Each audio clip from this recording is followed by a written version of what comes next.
Hi everyone, this is Balázs from Racing Brick. After a little break, we are back to the Technic team as there are still many March sets to review, and the next one here with me is the 42170 Kawasaki Ninja H2R motorcycle.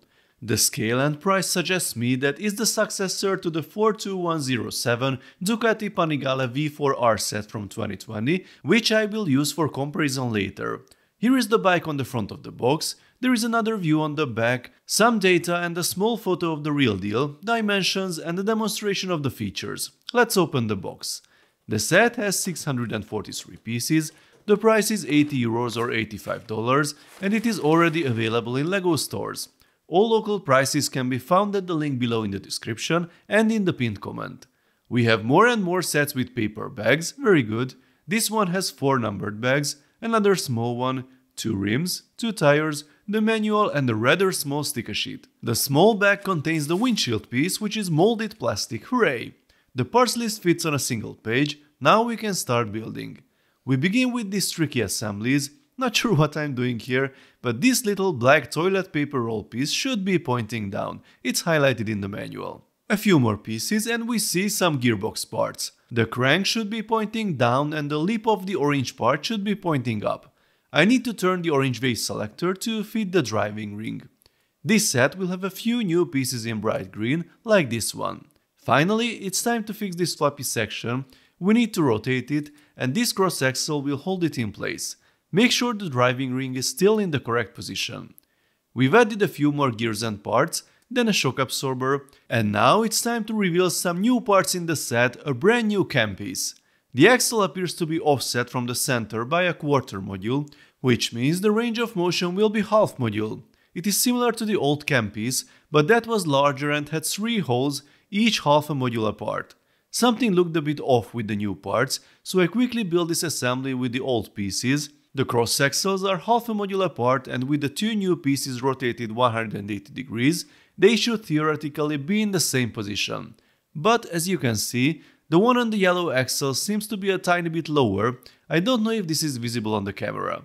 This means that the distance from the center is less than a quarter module. We also have these new yellow parts that I guess mimic pistons and attached to the cam with this clip on the end. I will keep building and you will see what happens. So this is how I had to attach the cam pieces to the axle. Now that the gearbox module is as good as finished, let's see how it works. When the lever is pointing down, that's first gear. Then we shift into neutral, and here is the third position, we have second gear. Again, it's first gear, then neutral, and then second. As you can see, the position of the lever is a bit strange as it doesn't follow the 90-degree offset correctly. Also, you can hear a click in first and neutral, but not when shifting into second.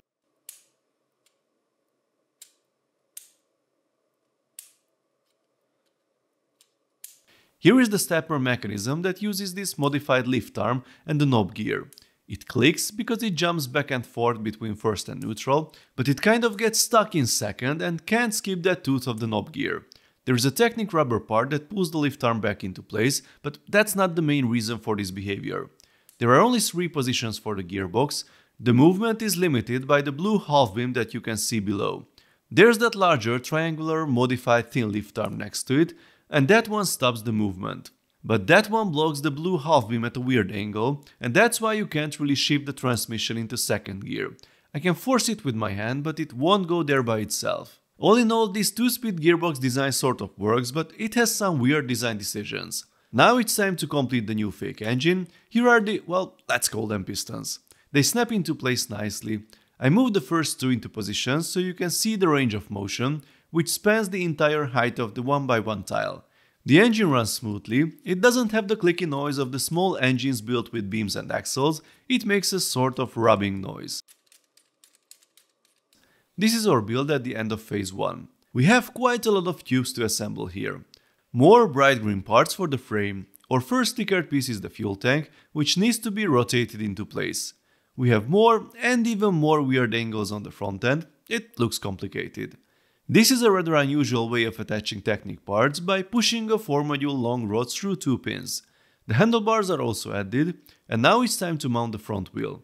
That's the narrower one. We have the brake discs, and here's the 11-module long thin shock absorber in light bluish grey. That's the third color after black and pearl gold. This is the end of back 2.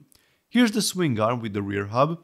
It's reinforced a little bit, and here comes the rear wheel that needs to be aligned with the wheel hub axle hole. Time to attach the stand. It will help us when working on the bike, although it's not super stable. I think it's better to mount the chain like this, and now we can see the drivetrain in action. Here you can see the difference in speed between first and second gear. Thankfully, the Technic designers have kept the tradition of labeling the gears correctly. The engine runs faster in first gear than in second at a constant wheel speed.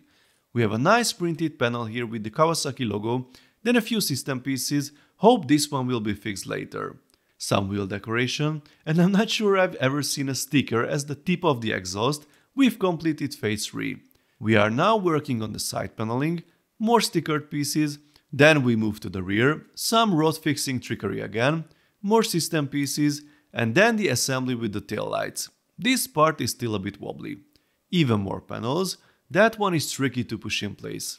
Here's the hard plastic windshield, which was a soft part on the Ducati and looks like a smaller version of the BMW windshield. More system elements and tiny stickers for the gauges, 400 km/h, wow, that's a lot.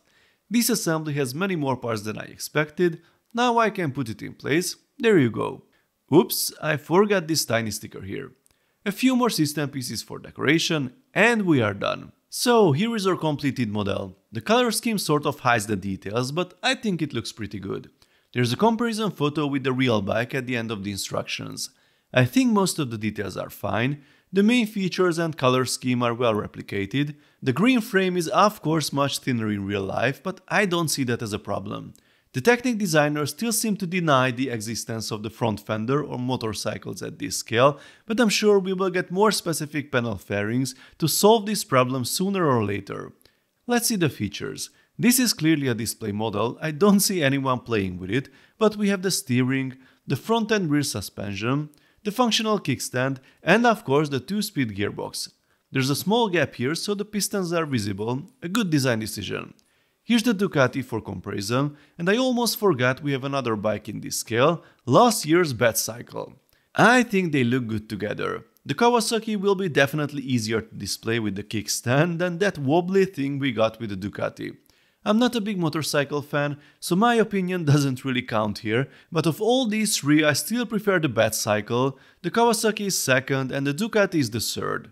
From a technical point of view, I have slight concerns about the gearbox. It works, I just don't understand the design choice for the stepper and limiter. About the new fake engine parts. From one point of view, it's always nice to see new parts in the portfolio. I know a lot of people didn't really like the click little engines with the beams and the Pinzor cross axles. But on the other hand, I don't think the engine got any more realistic as a result.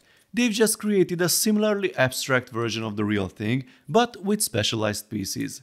It works quite well, and hopefully we will see some creative uses of these parts in the future. Personally, I was happy with the previous solutions, but I wish they used these opportunities for new parts to give us properly sized rear tires and wheels for the recent Formula 1 cars.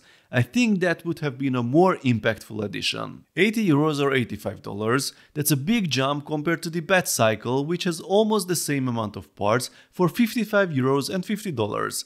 But despite the movie license, it seemed to be categorized differently. The Ducati was €70 or $80 4 years ago, so compared to that we have a sort of inflation adjusted price, but despite the new parts and especially given the price, I would still go with the Batcycle.